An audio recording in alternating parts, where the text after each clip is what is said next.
Outrage as two Democratic Party lawmakers arrested over last year's protests. Health authorities remind people COVID remains a threat in Hong Kong. And Trump's wife takes center stage at the Republican convention.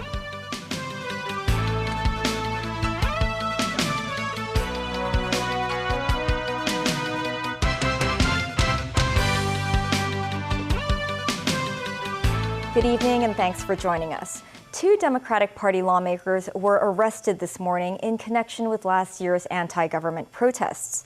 They've not yet been released. As Haley Joe reports, pan-Democrats say the arrests of the pair who have brought police brutality cases to court are vindictive and politically motivated.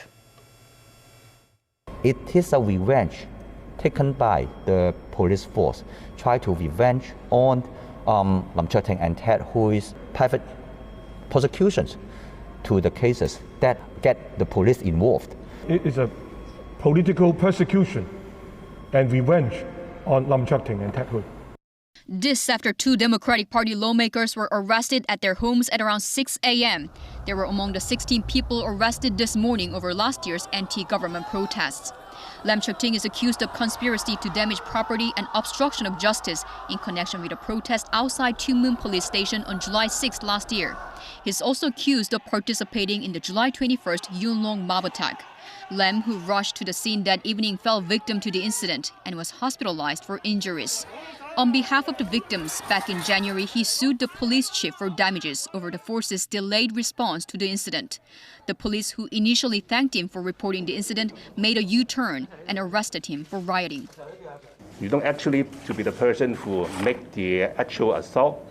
You only be one of the person as a party of the assembly. The police claimed the situation only got worse when Lam arrived and live-streamed the incident. They also made use of the IPCC report, which concluded it was a gang fight involving both sides. Junius Ho, a pro-Beijing firebrand lawmaker who has been accused of being sympathetic to the man in white, says the arrests put the city back on the right track, calling Lam rotten flesh. It's already a little bit late in coming, but being late is better than never. Online videos show Ho shaking hands with and giving a thumbs up to men in white that night. Meanwhile, Ted Hui is arrested on suspicion of trying to obstruct the course of justice, access to a computer with criminal intent and criminal damage for allegedly deleting files from a man's phone without his permission at the Tuen Mun protest. Earlier, Hui filed a private prosecution against a police officer who shot a protester with live ammunition during a protest in Sai Wan Ho last November. But the Department of Justice intervened to quash the case. The pro-democracy camp has accused the police of political intimidation.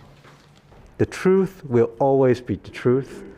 Any attempt to whitewash the wrongdoings from those in power is deemed to fail.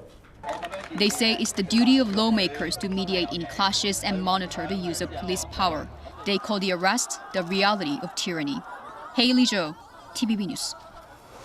In other news tonight, the city is reporting 24 new local COVID-19 infections today with no new imported cases. Another elderly patient died from the disease, taking the local death toll to 79. Jackie Lin reports. A reminder from health authorities today that despite the downward trajectory of infections, folks should remain cautious. The trend is in a decreasing trend, but it's quite slow, so it's not yet under control. With social distancing measures set to be relaxed in days, health authorities reminded people to think twice about going out for large gatherings.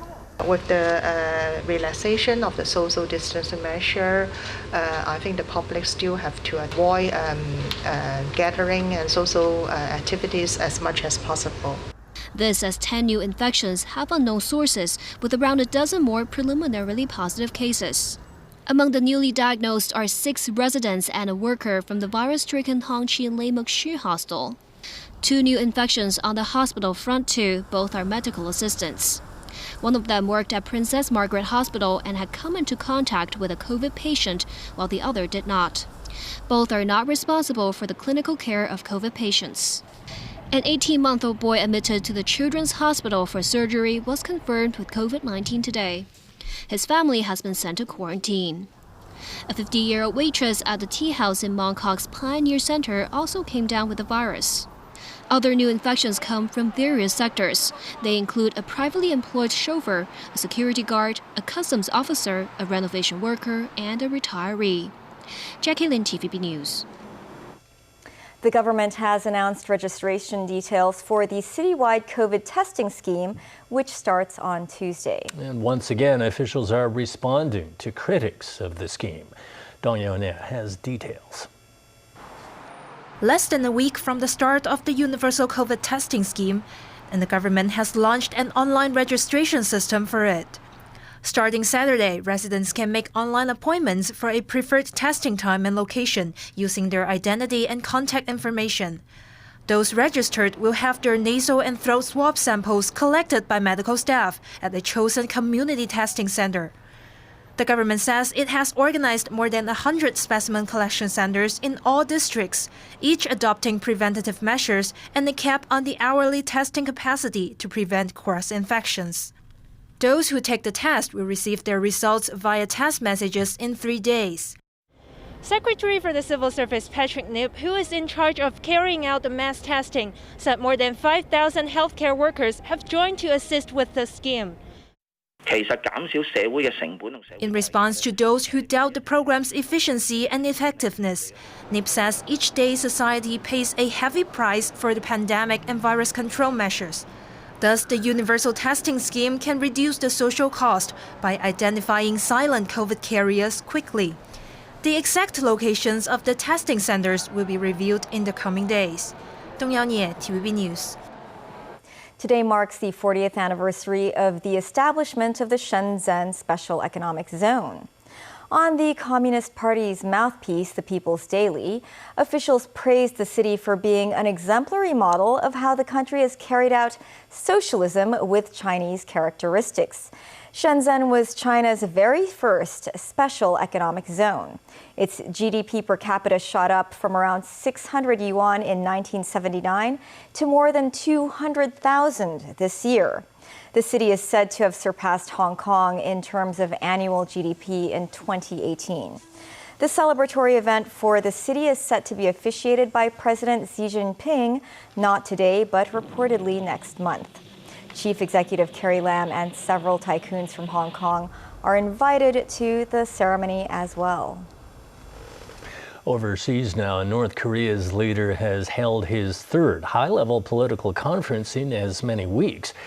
In a rare display of urgency, Kim Jong-un raised alarms about the nation's coronavirus response and a typhoon forecast to slam into the country early tomorrow. State-run TV showed no one wearing a face mask as Kim criticized unspecified defects and shortcomings in the country's anti-virus campaign. North Korea has not reported any confirmed cases of the coronavirus, but outsiders widely doubt the virus-free claim. Kim said last month that the virus could be said to have entered the country and imposed a lockdown after a man was reported to have symptoms. Later test results were inconclusive. The pandemic is putting more pressure on North Korea's creaking economy, which has been battered by recent border closures and flood damage. Still ahead on the news, new border crossing begins operations today. Africa declares itself free of wild polio.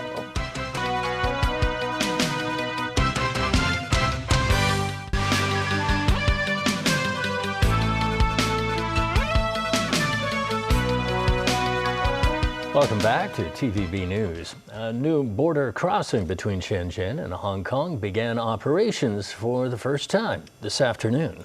As Sharon Tang tells us, only cargo trucks are allowed for now. At 4 p.m. today, the Liantang Port, or the Heng Yun Wai Boundary Control Point, officially opened. It's the 7th land-based control point at the Hong Kong-Shenzhen boundary. The checkpoint will operate from 7 a.m. to 10 p.m. daily. However, due to the pandemic, clearance services will not be available at this stage for private cars, cross-boundary coaches, cross-boundary hire cars and passengers. That means only cross-boundary goods vehicles will experience the new facility. The checkpoint also connects to the Shenzhen highway, so vehicles can avoid heavy traffic in Shenzhen's city center. The commissioning of the new crossing is also expected to shorten the traveling time between Hong Kong and the eastern part of Shenzhen and Guangdong. 3、2、1。 This morning, Chief Executive Carrie Lam led government officials to attend the opening ceremony at the Liantang port in Shenzhen. Lam said the infrastructure can better enhance the circle of life between Guangdong, Hong Kong and Macau. Mainland officials, including Deputy Head of the Hong Kong and Macau Affairs Office, Zhang Xiaoming, were also present. Some mainland truck drivers also celebrated today's opening. Sharon Tang, TVB News. A psychiatrist and an ex-boyfriend and his father were at court today on the third day of the inquest into the case of a teen whose naked body was found floating in the sea off Yao Tong last year. Kana Chu tells us more.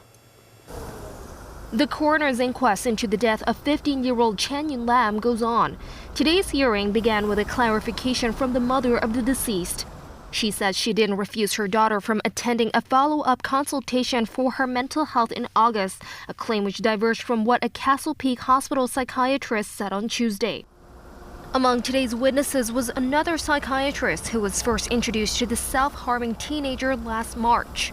Recalling her encounter with the girl, the doctor noted Chan appeared emotionally at peace and showed no signs of hallucination. Chan also demonstrated an ability to produce organized speech. Still, the 15-year-old was later transferred to the Two Moon Children and Juvenile Home, during which she cried and hurt herself. The psychiatrist attributed Chan's behavior to a case of acute stress disorder and was not to be mistaken with suicidal tendencies. The severity of her condition also didn't require hospitalization or drug treatment. Also testifying was Chen Yun Lam's then-boyfriend and pen pal, who's serving a prison sentence. During the course of his confinement, he learned about Chan's grievances and brief experience with marijuana, but nothing regarding a desire to take her own life. His father spoke of his experience with Chan's abnormal behavior as well, including all the time she refused to leave after visits at his son's correctional institution. Kana Chu, TVB News. Brenton Harrison Tarrant, the perpetrator of last year's mass shooting in Christchurch, told a judge today that he will not speak during his sentencing. This as his ongoing trial approaches its conclusion. Daniel Roll has more. Christchurch mosque shooter Brenton Tarrant's decision not to speak during his sentencing was made after hearing the face-to-face testimonies from surviving victims and relatives of those he murdered in the March 2019 attack, which was initially live-streamed on Facebook. The Australian cut a much gaunter figure than in previous courtroom appearances, where he seemingly made white nationalist gestures whilst displaying a cocky demeanour. Those affected by his actions did not hold back when addressing him. I lost my dear father, Abdel Fattah Qasim, in the An-Nur mosque shooting at the hands of a heinous terrorist. I wonder if he was in pain, if he was frightened, and what his final thoughts were. And I wish more than anything in the world that I could have been there to hold his hand and tell him that it would all be okay. But I couldn't do that. You are not actually a human, not even an animal, since animals are beneficial to the world. You are classified as someone who's dumb enough not to realize that beyond the skin, all humans are same. As a result of the shooting, I returned to live in Malaysia. I felt unsafe in Christchurch. I feel reluctant to socialize and do not feel like talking to people that much. Prosecutors told the court that Tarrant wanted to instill fear in the country's Muslim community and intended the attacks to be as deadly as possible. The Australian has pleaded guilty to 51 counts of murder, 40 counts of attempted murder, and 1 count of committing a terrorist act. If convicted, he faces a life prison term, possibly without parole. This tougher prison sentence has never been previously enforced in New Zealand. Daniel Rowell, TVB News. Africa has been declared free from wild polio by the Africa Regional Certification Commission. As little as 25 years ago, thousands of children on the continent were left paralyzed for life by the disease. The news sparked celebrations among the world's leading health officials. It is among the greatest honors of my life to join you for this celebration of the eradication of wild polio virus from the 47 member states of the WHO African region. This is the second virus to be eradicated from our continent after the eradication of smallpox 40 years ago. Today, we come together to rejoice over an historic public health success, the certification of wild polio virus eradication in the African region. I congratulate the people and governments of Africa for your leadership and determination. Your success is the success of the world. An estimated 95% of Africa's population has now been vaccinated for polio. The disease normally spreads through contaminated water, an issue that the WHO has been working to address alongside its vaccination programs. Pakistan and Afghanistan are now the only countries where the wild polio virus still exists. That's the news. Thanks for watching. Good night.